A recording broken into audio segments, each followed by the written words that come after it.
Fachada do STF, a imagem espelhada descortina-se para as laterais. Vista interna do plenário vazio em letras brancas, voltamos a apresentar. O plenário que está de volta já com imagens do plenário do Supremo Tribunal Federal, no momento em que os ministros estão retornando aos respectivos lugares para a continuação da sessão plenária de hoje. Como vimos, tivemos decisão na primeira parte da sessão e agora a expectativa de outros processos que, como dissemos no início do programa, estão na pauta de julgamentos da tarde desta quinta-feira. Como sempre, você conosco, acompanhando os julgamentos do plenário do Supremo Tribunal Federal, ao vivo, direto do plenário. Podemos nos sentar, renovando minha saudação a todos, declaro reaberta a sessão e chamo a julgamento a ação direta de inconstitucionalidade 5.941, sob a relatoria do ministro Luiz Fux, em que requerente o Partido dos Trabalhadores, a amicus curiae, no caso há um amicus curiae. Isso. A ação diz com as ODS 3, 4, 10, 11 e 16. Ministro Fux, Ministra Rosa Weber. Passo a palavra a Vossa Excelência para o relatório e nós teremos 3 sustentações orais.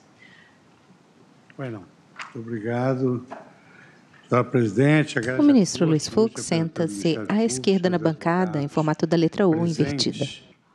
Trata-se de uma ação direta de inconstitucionalidade com pedido de medida cautelar ajuizada pelo Partido dos Trabalhadores, tendo por objeto os artigos 139, inciso 4º, 297 caput, 380, parágrafo único, 403, parágrafo único, 536 caput, parágrafo 1º e 773 do Código de Processo Civil de 2015, que entrou em vigor em 2016. Os artigos apontados têm a seguinte dicção. Artigo 139. O juiz dirigirá o processo conforme as disposições deste Código, incumbindo-lhe, inciso 4º, determinar todas as medidas indutivas, coercitivas, mandamentais ou subrogatórias necessárias para assegurar o cumprimento da ordem judicial, inclusive nas ações que tenham por objeto prestação pecuniária. 297, o juiz poderá determinar as medidas consideradas adequadas para a efetivação da tutela de urgência. 380, parágrafo único, poderá o juiz, em caso de descumprimento da decisão judicial, além da imposição de multa, outras medidas indutivas, coercitivas, enfim. Na verdade, a ação declaratória de inconstitucionalidade cita todos os dispositivos que conferem poderes ao juiz no afã de implementar o cumprimento da decisão judicial. Alguns dispositivos não foram incluídos, mas nós temos a nossa doutrina da causa petente aberta, que abarca, então, todos os dispositivos. Indicaram como parâmetro de controle os artigos 1º, inciso 3º, 5º, inciso 2º, 15º, 40, inciso 40, artigo 37, inciso 1º, 21º, 173, parágrafo 3º e outros da Constituição Federal. Em sede preliminar, o partido afirmou que tem representação no Congresso Nacional. E, no mérito, em síntese, alegou que a permissão do atual Código de Processo Civil para que os juízes determinem a prática de atos executivos atípicos não pode dar asa à adoção de técnicas de execução indireta, consubstanciada na suspensão do direito de dirigir, apreensão de carteira nacional de habilitação ou de passaporte, além da proibição de participação em concursos ou licitações para executado, sob pena de ofensa, dentre outros, ao direito de liberdade de locomoção e à dignidade humana. Na verdade, essas medidas práticas que os juízes determinam, elas não estão no Código. O Código concede essa autorização para as tutelas atípicas, como a forciori já havia antigamente as denominadas medidas cautelares inominadas ou atípicas. Argumentou o requerente que o cerne dos procedimentos executórios é eminentemente patrimonial, não se confundindo com os direitos de liberdade das partes nele envolvidas e nem o Código diz isso. Consequentemente, potenciais interferências nos direitos de locomoção da liberdade contratual e na autonomia privada do devedor consubstanciariam odioso retrocesso incompatível com a Carta. Para o requerente, a adoção da tese de execução indireta para incursão radical na esfera dos direitos do executado, notadamente direitos fundamentais, quando carente de respaldo constitucional, não merece acolhimento, sob o risco de encerrar restrição desproporcional na medida em que não se justifica em defesa de nenhum outro direito fundamental e de atentar contra o devido processo legal incerto no artigo 5º da Constituição. Para o requerente, se o artigo 139, inciso 4 da Lei Processual, veicula a chamada atipicidade dos atos executivos, mirando maior efetividade, é certo que da leitura daquela norma devem naturalmente ser excluídos atos executivos que afrontem a Constituição, de modo que o preenchimento de sentido das expressões medidas indutivas, coercitivas, mandamentais ou subrogatórias necessárias para assegurar o cumprimento da ordem judicial não pode ser relegado exclusivamente ao subjetivismo judicial. Em pauta, a DI 5941, requerente Partido dos Trabalhadores. STF, julgação contra dispositivo do CPC que permite apreensão de CNH e ou passaporte. O dispositivo que pareceu transcender a fronteira entre o sistema possível e constitucionalmente improvável e que seria imperiosa, assim, por esta via, uma melhor definição dos lindes a circunscreverem, a partir da interpretação da norma em comento, os resultados admissíveis juridicamente.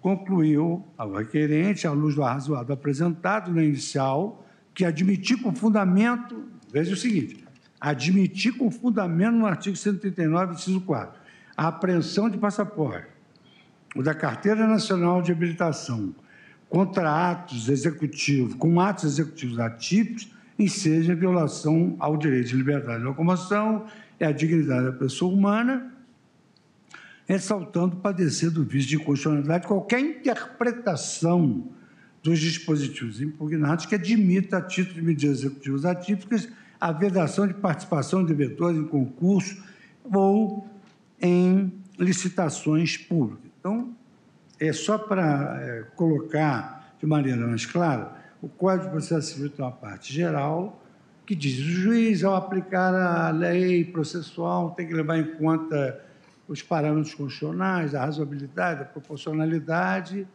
Quer dizer, o Código de Processo Civil não é uma carta de alforria, para o juiz fazer o que quiser, mas aqui nós estamos diante de exemplos concretos, práticos. Considerando o objeto da presente ação direta e a relevância da matéria, eu apliquei o 12, o rito do 12.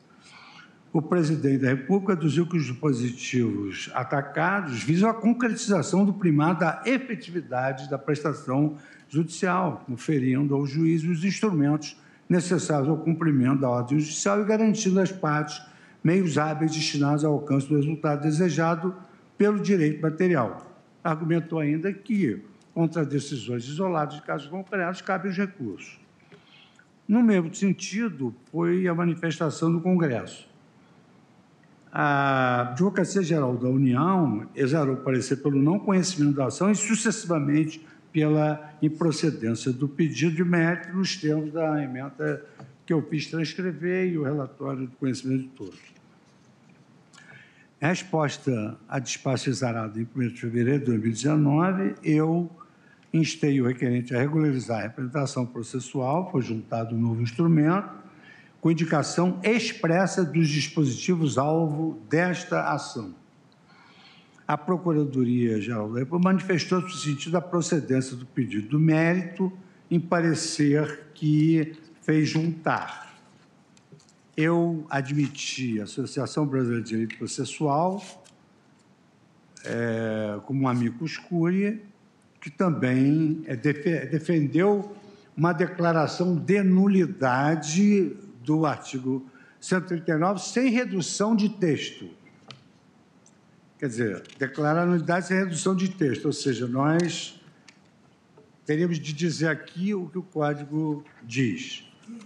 E com esse relatório, senhor presidente, eu tenho a impressão de que as partes têm condições de fazer a sua sustentação oral.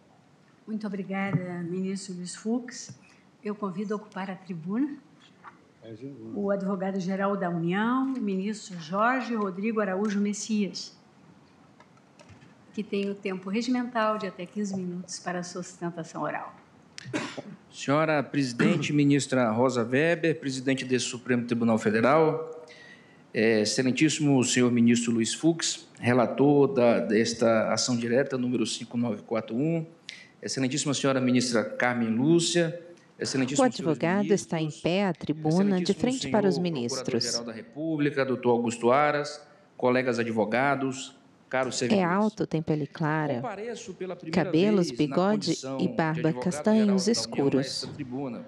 Usa toga preta por cima do terno azul marinho, camisa branca e gravata azul clara. Antes, senhora presidente, eu peço vênia para fazer uma breve saudação em nome da Advocacia Pública Federal pela realização da sessão histórica do último dia 1º de janeiro, por ocasião da realização da abertura do ano do Judiciário.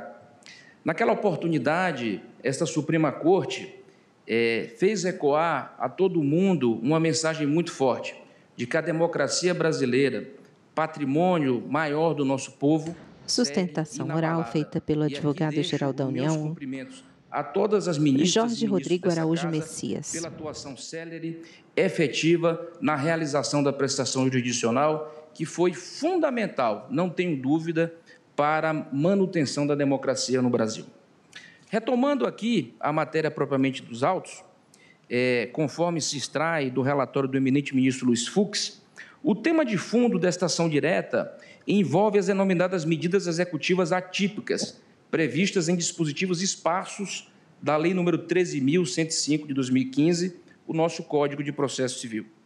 Cuida-se, portanto, de aferir a constitucionalidade das medidas indutivas, coercitivas, mandamentais ou subrogatórias necessárias a assegurar o cumprimento da ordem judicial, inclusive nas ações que tenham por objeto prestação pecuniária, como prevê o artigo 139 do CPC.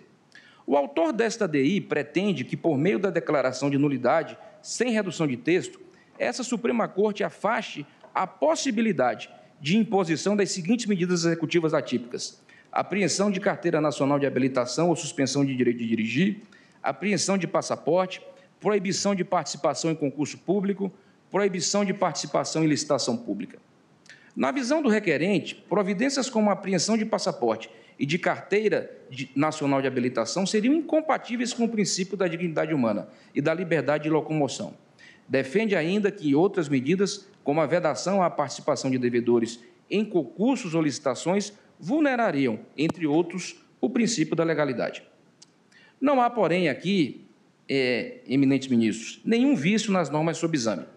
O primeiro ponto que queremos ressaltar é que estamos a tratar do direito fundamental de acesso à justiça, aqui compreendido mediante um processo a um só tempo justo, célere e efetivo. Essa é a preocupação que tem norteado a moderna processualística no mundo todo e, como não poderia deixar de ser, inspirou as reformas brasileiras desde as alterações legislativas pontuais de 1990 e 2000, até a edição do novo Código de Processo Civil. É nesse contexto que o respeito e o cumprimento às determinações do Poder Judiciário são algo tão relevante para a manutenção de nosso ordenamento jurídico que a desobediência à decisão judicial configura, em determinados casos, hipótese apta a ensejar até mesmo intervenção federal. A legislação processual deve, portanto, propiciar aos magistrados os instrumentos necessários e suficientes para a garantia da efetividade de suas decisões, como, inclusive, fez consignar na exposição de motivos do anteprojeto do Código.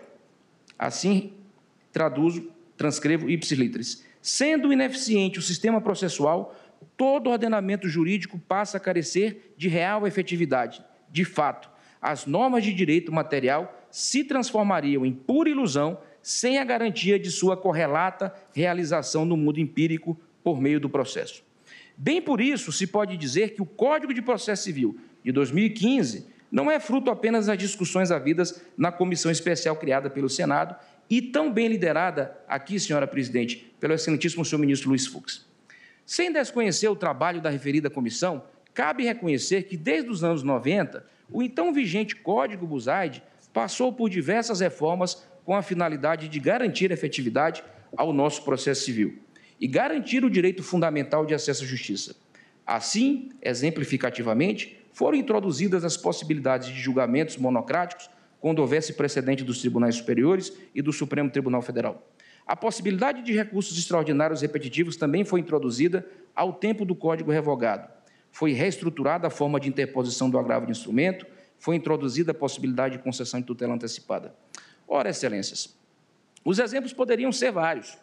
Não à toa, muitos desses mecanismos foram preservados na legislação atual. Esse é o contexto em que as medidas executivas atípicas são previstas na nova legislação para assegurar o direito fundamental de acesso à justiça.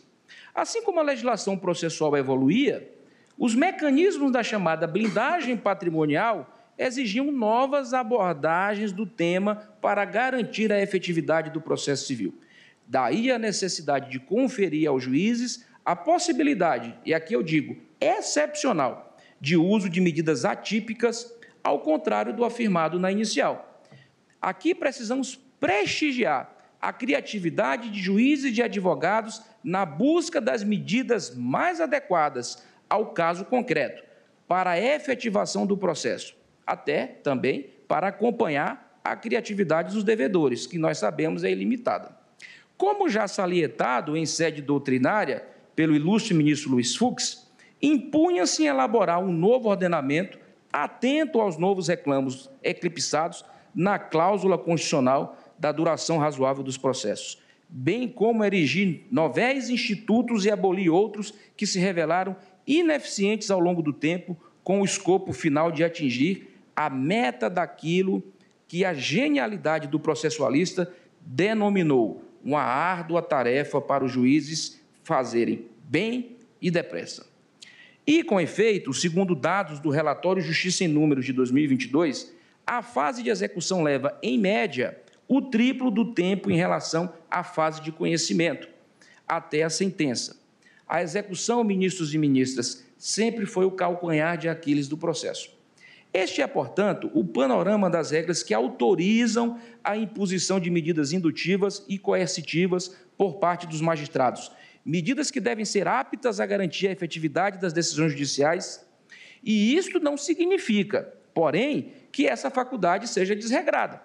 Ao contrário, deve ser exercida em plena consonância com os direitos constitucionalmente assegurados à cidadania e em atenção ao postulado da proporcionalidade, o que, evidentemente, apenas pode ser aferido no caso concreto. Então, não se pode concluir a prioristicamente que as medidas questionadas nesta DI são, por si e abstratamente, incompatíveis com a Constituição. Somente no caso concreto isso pode ser aferido. Há um equívoco, pois, na petição inicial, na premissa do requerente, ao propor a discussão em abstrato para derivar daí a inconstitucionalidade. Apenas o caso concreto revelaria uma eventual desproporcionalidade. E não tem sido outra, afinal, a diretriz do Superior Tribunal de Justiça, que, dentro da sua seara, na aplicação das normas infraconstitucionais, já vem acertadamente sedimentando as balizas para a aplicação dessas providências.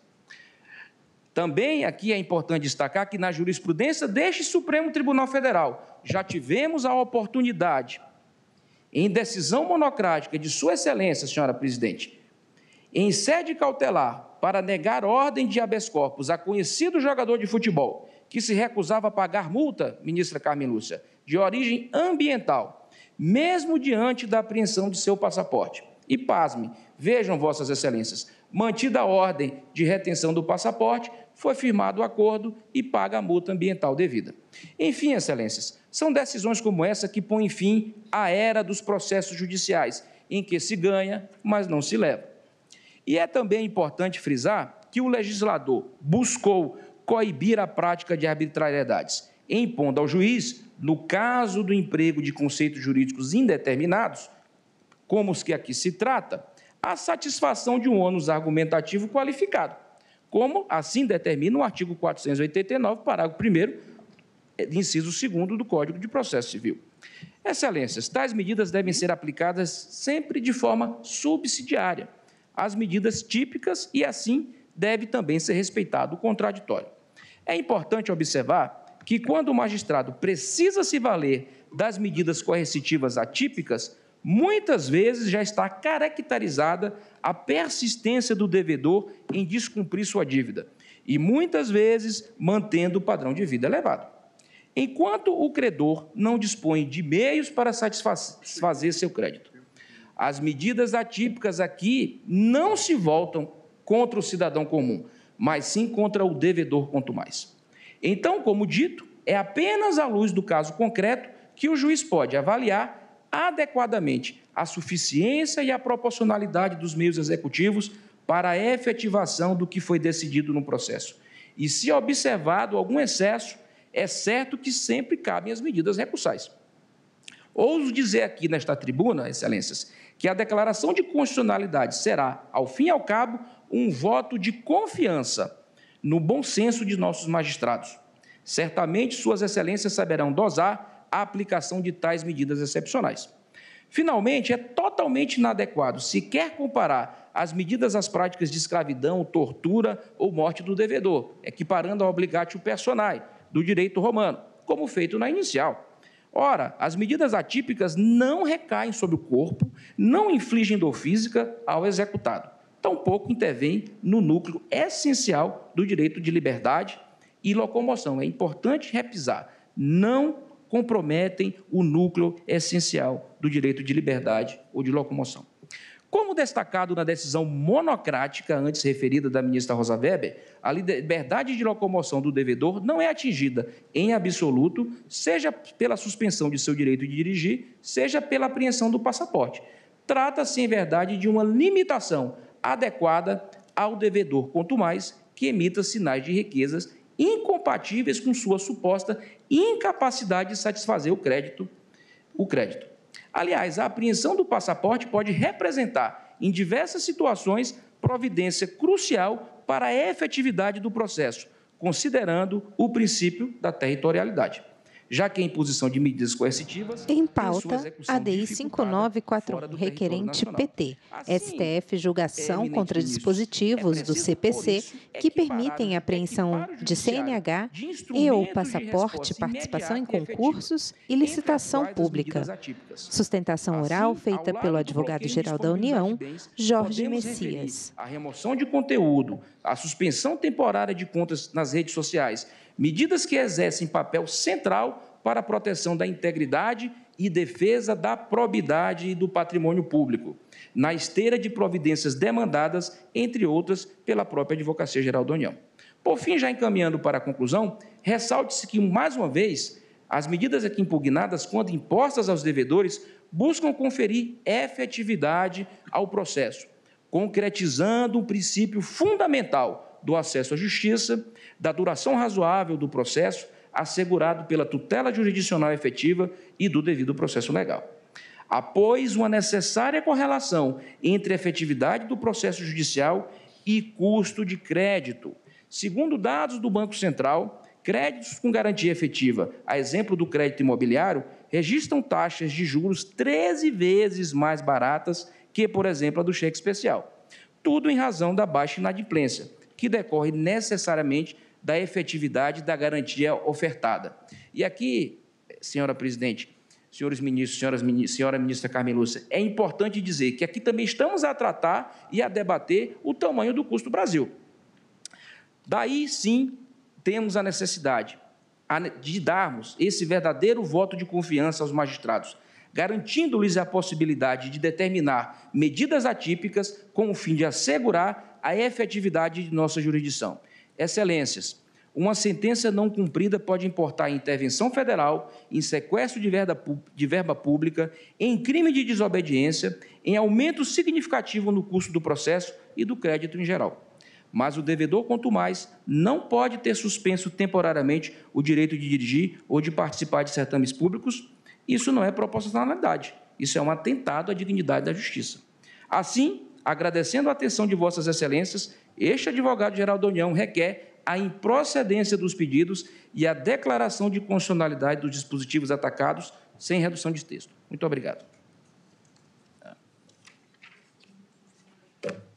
Sempre muito bem-vindo na tribuna, já que hoje é a sua estreia. E concedo a palavra ao doutor Matheus Costa Pereira, que falará pelo Amicus Curiae, Associação Brasileira de Direito Processual, por videoconferência. Está com a palavra, doutor Matheus. Agradeço a excelentíssima ministra-presidente, ministra Rosa Weber.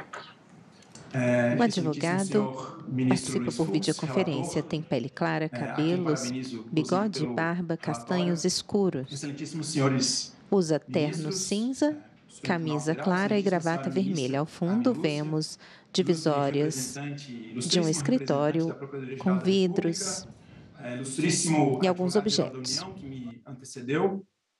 Eu venho, como Vossa Excelência muito bem colocou, falar em nome da Associação Brasileira de Direito Processual, que figura como Amicus Curiae nesta ação direta de inconstitucionalidade. E o próprio ministro Luiz Fux já destacou que a posição da ABDPRO é justamente no sentido de defender a constitucionalidade do texto, do 139, inciso 4, mas no sentido de que há determinadas aplicações, determinadas interpretações do artigo 139, inciso 4, que não têm guarida na ordem jurídica brasileira. E as que foram colocadas na petição inicial, elas ilustram muitíssimo bem o meu ponto. A nossa posição ela é exatamente antagônica à da Advocacia Geral da União. E não me parece que a discussão posta, ora à apreciação de Vossas Excelências, ela se restringe à constitucionalidade ou à inconstitucionalidade do artigo 139, inciso 4 do CPC e disposições correlatas. Mas a discussão em si, ela recai sobre a própria compreensão do processo. Se o processo ele é um instrumento da jurisdição ou se o processo ele deve ser encarado, ele deve ser assumido como uma instituição de garantia. E não apenas uma instituição de garantia, mas também uma instituição que garante a cidadania ativa, o direito de participação dos jurisdicionados. Então, a nossa posição da ABDPRO, ela vem exatamente nesse sentido e já também antecipo que nós compreendemos que o devido processo, e existe um tecido histórico que sustenta essa posição, ele deve ser encarado como uma garantia. Eu chamo prontamente a atenção que a posição da Advocacia Geral da União foi justamente no sentido da efetividade do processo. Isso foi muito bem colocado na brilhante fala do ilustríssimo advogado-geral da União. Sucede que existe uma confusão no âmbito da doutrina e, em alguma medida, também no âmbito da própria jurisprudência, entre o que seria a efetividade do processo e efetividade da jurisdição ou da tutela jurisdicional. E essa confusão, ela é remissível, senhores ministros, à própria modernização ou ao que, do ponto de vista doutrinário, é chamado de formalismo processual moderno. Isso vem, pelo menos, desde a segunda metade do século XIX, em que o processo ele passou a ser compreendido como um instrumento da jurisdição. Essa concepção ela aflora no pensamento do Franz Klein, com a Ordenança Processual Civil Austríaca de 1895. O ministro Luiz Fux tem perfeito conhecimento disso e aborda em suas obras, mas essa concepção que emerge de uma forma sistemática com a ZPO de 1895, com a defesa da socialização e com a defesa da moralização processual, ela vai ganhar corpo quando outros adeptos, outros representantes da moderna processualística, como o Giuseppe Chiovenda, saem em defesa dessa perspectiva. E essa perspectiva, ou esse formalismo processual moderno, aqui já me valho da própria doutrina do saudoso Carlos Alberto Alvaro de Oliveira, vem exatamente na esteira da compreensão de que a relação processual é uma relação de direito público, mas não apenas isso, ela vem com o fortalecimento do papel da jurisdição. Isso fica muito claro na prédica do Franz Klein, mas isso perpassa toda a boa parte da doutrina no início ou na primeira metade do século XX, com destaque, como eu bem pontuei aqui, ao pensamento chiovendiano.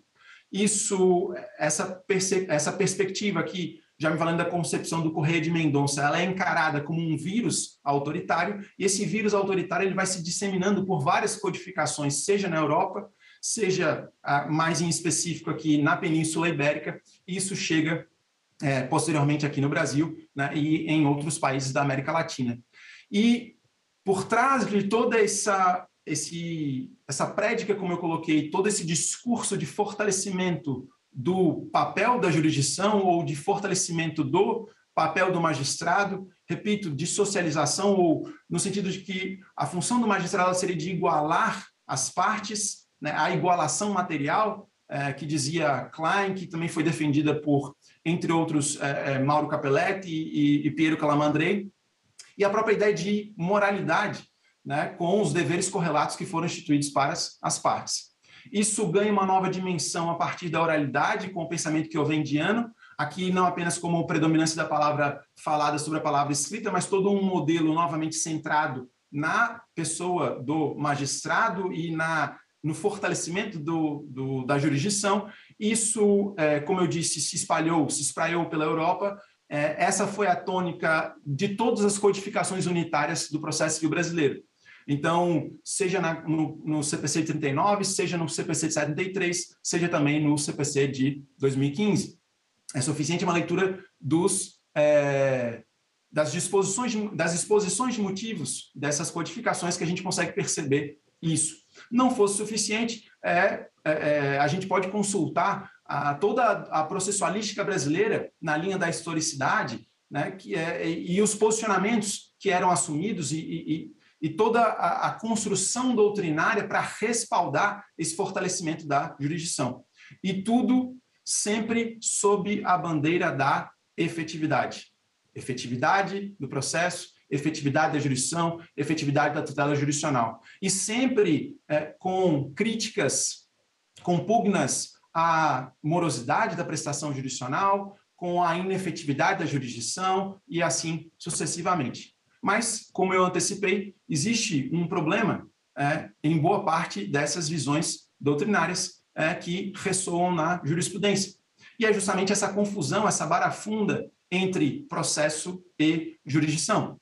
Ora, será que dizer efetividade do processo ou do devido processo é a mesma coisa que efetividade da jurisdição? Assim, não nos parece. Não que nós admitamos que seja possível falar em efetividade do processo ou que seja possível mensurar um devido processo. Ora, ou existia um devido processo ou não existia um devido processo. Mas, para além disso, existe uma convergência doutrinária e jurisprudencial em torno disso. A gente não pode olhar para o devido processo e imaginá-lo enquanto um arcabouço ou enquanto um universo ou uma instituição que congrega uma série de garantias, assim contraditório, ampla defesa, fundamentação, razoável duração do procedimento, legalidade, publicidade, etc., e não enxergar um próprio conteúdo específico na cláusula do devido processo legal. Então, a cláusula do devido processo legal, ela tem um conteúdo específico, ela tem uma substância, uma substantividade constitucional específica. E essa substantividade constitucional específica, ou própria, é exatamente a limitação da jurisdição, no sentido de que o devido processo é uma instituição de garantia contra-jurisdicional, mas não apenas, é também uma garantia de cidadania ativa, aqui nos contornos que foram estabelecidos pelo Eduardo Costa. Bem, o fato é que, e isso foi pontuado pelo ilustre advogado-geral da União, as preocupações com a efetividade, elas perpassam as legislações brasileiras e elas foram um mote exatamente das reformas setoriais, dos movimentos de reformas setoriais do Código Buzaide. E, em específico, já em 1994, também com a preocupação na garantia da tutela específica das obrigações, com a concretização exatamente daquele resultado prometido pela lei ou previsto em um contrato. E, em absoluto, nós não somos contra essa prédica, né, ou essa concepção, ou esse direito, que é uma decorrência do acesso à jurisdição, né, por óbvio. Né?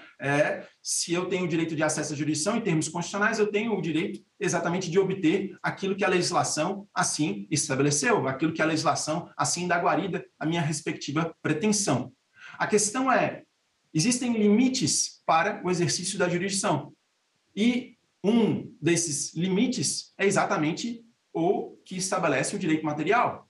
E o direito material, ele estabelece que, em se tratando de obrigações de pagar quantia, o resultado que pode ser alcançado é exatamente atingir o patrimônio do devedor.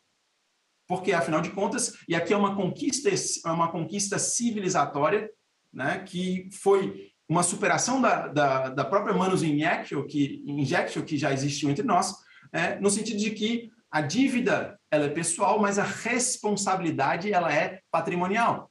De modo que o devedor inadimplente, seja ele contumaz, né, seja qualquer outro adjetivo que a ele seja estabelecido, o fato é que o devedor ele responde com o seu patrimônio. Com o seu patrimônio. Isso foi uma conquista civilizatória por influência do liberalismo, como muito bem coloca o professor Araquém de Assis. Então, esse é um limite político muito claro ao exercício da jurisdição executiva, no tocante à aplicação do artigo 139, inciso 4º. Esse limite deveria ser suficiente para que todas essas aplicações criativas desse dispositivo, elas fossem prontamente descartadas. Afinal de contas, é o que estabelece, essa foi a opção política do legislador ao fixar a responsabilidade patrimonial. Bem, e aí a grande pergunta que se coloca é, a atipicidade dos meios executivos ela não é uma novidade. Já em 1994 se falava isso. E por que é que essa criatividade ela seria uma marca, ela teria começado já na aplicação na vigência do Código de Processo Civil de 2015, por força do artigo 139, inciso 4º. Bem, de fato, sempre houve uma divergência no âmbito da doutrina sobre a possibilidade ou não de medidas indutivas no âmbito de obrigações de pagar quantia. Já havia doutrinadores que defendiam isso ainda antes da vigência do atual Código. Mas essa não foi uma posição que vingou, que se disseminou no âmbito da doutrina e tampouco da jurisprudência nacional. Então, precisou vir o 139, inciso 4º, com essa redação, digamos assim, um tanto quanto ampla, né, para que começassem a surgir exatamente essas decisões, como eu disse, um tanto quanto criativas, não raro, um tanto quanto inusitadas. E, a despeito do que eu já coloquei aqui como um limite político da jurisdição, né, e aqui eu me valho exatamente das palavras do professor Araquém de Assis, né, quanto à responsabilidade patrimonial, né, o que fica aqui também é que o processo, uma vez encarado enquanto instituição de garantia, enquanto, inclusive, condição de possibilidade do próprio exercício da jurisdição, ele não tolera esse tipo de aplicação. Eu, obviamente, que tenho perfeito conhecimento, perfeita ciência da preocupação que o Superior Tribunal de Justiça, por exemplo, e também em julgados dessa egrégia corte, no sentido de limitar as possibilidades da aplicação do 139, inciso 4º, nas obrigações de pagar quantia, assim, a ideia de esgotamento das medidas típicas, a subsidiariedade, portanto, a fundamentação, o contraditório, etc. Mas o fato é que todas essas limitações, né, ou, com a devida vênia, pseudo-limitações, elas esbarram exatamente nessa premissa que eu, outrora, que a legislação, perdão, ela estabeleceu o que eu outrora verbalizei, no sentido de que houve claramente uma opção do legislador, no sentido de que a responsabilidade é patrimonial. E eu, já caminhando para o final, excelências, eu deixo claro que não é que o 139, inciso 4º, ele permita respostas que o sistema não oferece. Ora, o sistema processual, ele oferece uma série de respostas, né? O sistema processual, e aí eu faço menção também aqui desde os trabalhos, né, que foram conduzidos ainda pelo ministro Luiz Fux, o sistema processual ele oferece uma série de respostas para essa situação. E o próprio judiciário brasileiro desenvolveu recentemente uma ferramenta, o Sniper, que eventualmente pode chegar a situações que, porventura, o credor ele não está conseguindo. Então, nesse sentido, nós, em nome da Associação Brasileira de Direito Processual, eu agradeço a atenção de Vossas Excelências e reitero que a posição da ABDPRO é justamente no sentido de que a inconstitucionalidade não é uma interpretação extremada, neste caso, né, que o artigo 139, inciso 4º, ele deve estar confinado às obrigações acessórias às obrigações de pagar quantia e que qualquer outra interpretação diversa disso, ela é e deve ser considerada inconstitucional. Muitíssimo obrigado pela atenção de Vossas Excelências. Agradeço ao doutor Matheus Costa Pereira e passo a palavra ao doutor Antônio Augusto Brandão de Aras, que falará pela Procuradoria-Geral da República. Obrigado, senhora presidente, ministra Rosa Weber, cumprimento Vossa Excelência, cumprimento a ministra Carmen Lúcia, cumprimento os senhores ministros aqui presentes, cumprimento o eminente relator, ministro Luiz Fux, cumprimento o eminente... O Procurador-Geral da República, Augusto Aras, senta-se na parte central da bancada, em formato da letra O invertida. Ele está exatamente à esquerda da ministra Rosa Weber. Senhoras servidoras e servidores, minhas senhoras e meus senhores. O artigo 139... STF julga ação contra dispositivos do CPC que permitem apreensão de CNH e ou passaporte, participação em concursos e licitação pública. Nos termos do preceito legal, o juiz pode, entre aspas, determinar todas as medidas indutivas, coercitivas, mandamentais ou subrogatórias necessárias para assegurar o cumprimento da ordem judicial, inclusive nas ações que tenham por objeto prestação pecuniária. Fecho aspas. A palavra todas, objeto aqui desta distinção, prevista no dispositivo normativo, não há de ser interpretada no sentido de que o magistrado efetivamente teria poder para determinar todo e qualquer tipo de medida para assegurar o cumprimento da ordem judicial, inclusive nas ações que tenham por objeto prestação pecuniária. É preciso uma filtragem data vênia constitucional, sob a ótica da proteção dos direitos fundamentais e do julgamento de proporcionalidade, de razoabilidade e de adequação, de modo a avaliar quais medidas seriam realmente harmônicas com o sistema constitucional. Sabe-se que o legislador pode muito, mas não pode tudo. Da mesma forma, o judiciário pode muito, mas também não pode tudo. A busca da jurisdição, este é que é o ato supremo da inteligência e do dever da Suprema Corte no que toca a interpretar a legislação infra ante a lei maior que é a Constituição Federal. Ainda que para assegurar o cumprimento da ordem judicial, não se pode prescindir de um devido processo legal formal e material, de um julgamento que se busque ser justo. Registramos, por exemplo, que este egrégio Supremo Tribunal Federal pacificou o entendimento de que o descumprimento dos deveres de depositário judicial não autoriza a prisão civil do devedor, ainda que a prisão buscasse assegurar a passagem da ordem judicial que institui a condição de depositário. A atividade de dirigir relaciona-se com direitos fundamentais de ir e vir e ficar, de circular pelo território nacional, que encontra amparo em cláusula pétrea, não só do artigo 5º, mas das limitações constitucionais do poder de tributar, que é uma cláusula pétrea implícita. seja como no exercício da atividade profissional, seja no caso de motoristas profissionais, seja em outras situações, como o do cidadão que conduz um veículo para levar um filho à escola ou ao médico. É evidentemente que crimes de trânsito devem ter um tratamento adequado e as sanções já estão previstas no Código de Trânsito Nacional. E, neste aspecto, não me parece que haja nenhuma dúvida. A apreensão da CNH e ou a suspensão de direito de dirigir atinge direitos fundamentais da Tavênia e só há de ser admitida em hipóteses graves que passem pelo teste da proporcionalidade.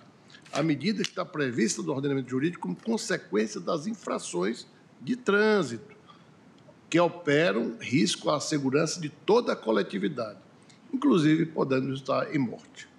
Não é da Tavênia proporcional a adoção dessa medida como meio de forçar o cumprimento de obrigações meramente patrimoniais. Há meios de assegurar o adimplemento da obrigação que são menos lesivos ao direito fundamental, como a execução patrimonial, pela obrigação de dar.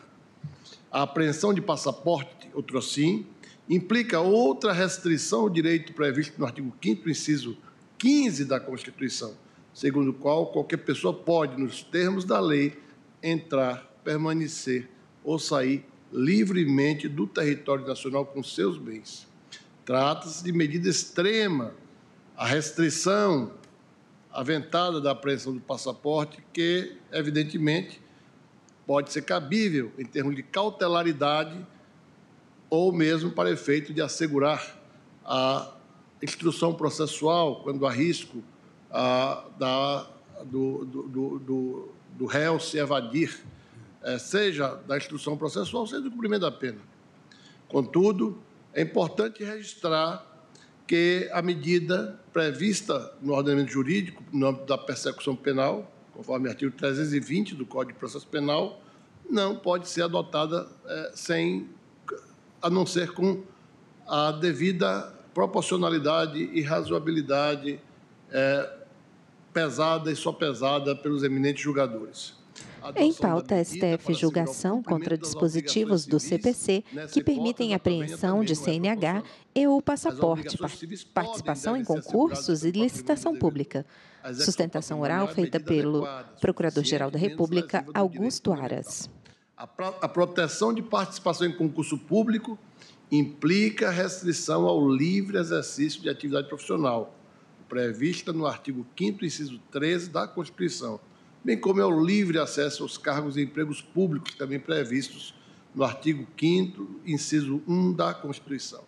Impôs estas restrições, conforme consta, e a que foi amplamente debatida da tribuna, ao indivíduo para obrigá-lo a cumprir suas obrigações patrimoniais da Tavênia, também se afigura irrazoável, pois impede a pessoa, inclusive, do exercício da atividade remunerada, que poderia assegurar o pagamento da obrigação, e mais que isso, assegurar a dignidade da sua existência.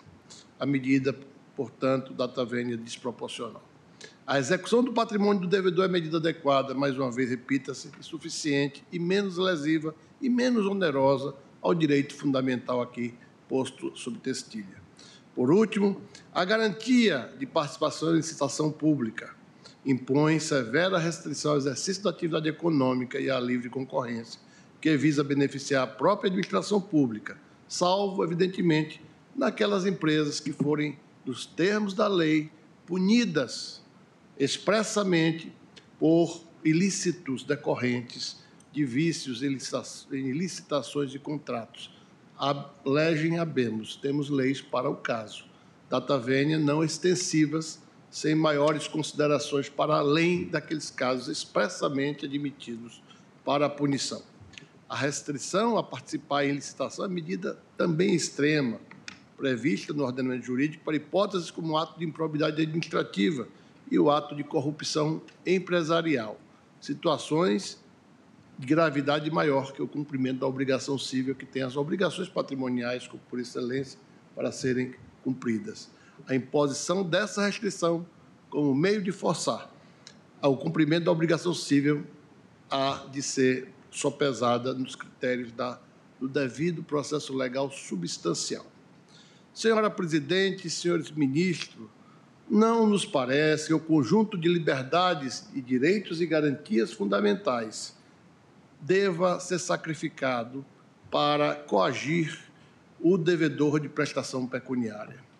As obrigações civis, hoje unificadas, antigamente tínhamos obrigações comerciais, há quem diga que ainda existem essas obrigações comerciais, mas sabemos que o Código Civil de 2002 trouxe para o seu âmbito as obrigações sob um único título, obrigações.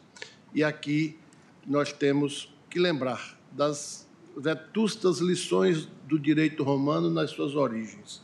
A Lex Petelia Papiria, quase 500 anos antes da era cristã, já previa que o corpo não podia ser garantia do pagamento dos créditos. E isso foi uma mudança radical na história do direito romano e do direito contemporâneo.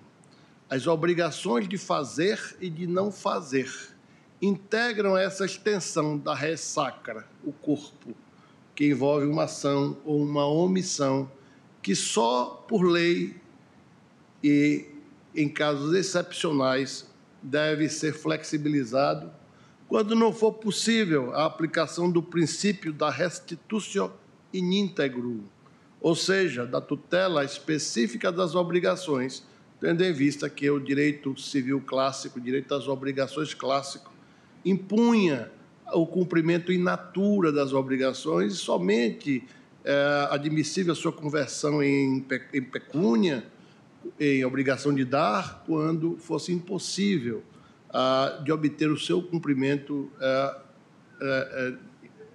in natura.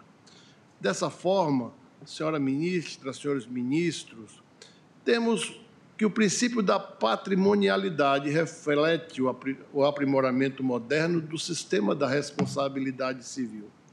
Quando particulares realizam transações quanto a bens disponíveis, apenas o patrimônio responde pelas obrigações, sabido que elas também podem ser extrapatrimoniais na hipótese das oriundas do direito de família e do direito das sucessões. A única exceção definida pela própria Constituição e reconhecida por esta Corte é a obrigação de prestar alimentos, até porque diz respeito à própria vida, à saúde, à dignidade da pessoa humana.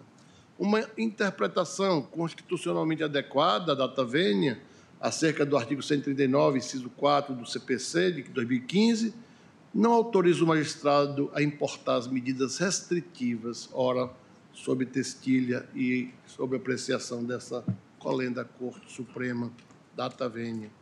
Neste contexto, preservando os valores do direito desde o direito romano na sua primeira fase.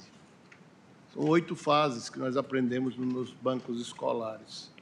Nós haveremos de preservar o corpo e a sua extensão, no fazer e o de não fazer, para que, tanto quanto possível, busquemos soluções para cumprimento das obrigações patrimoniais pecuniárias no patrimônio do devedor.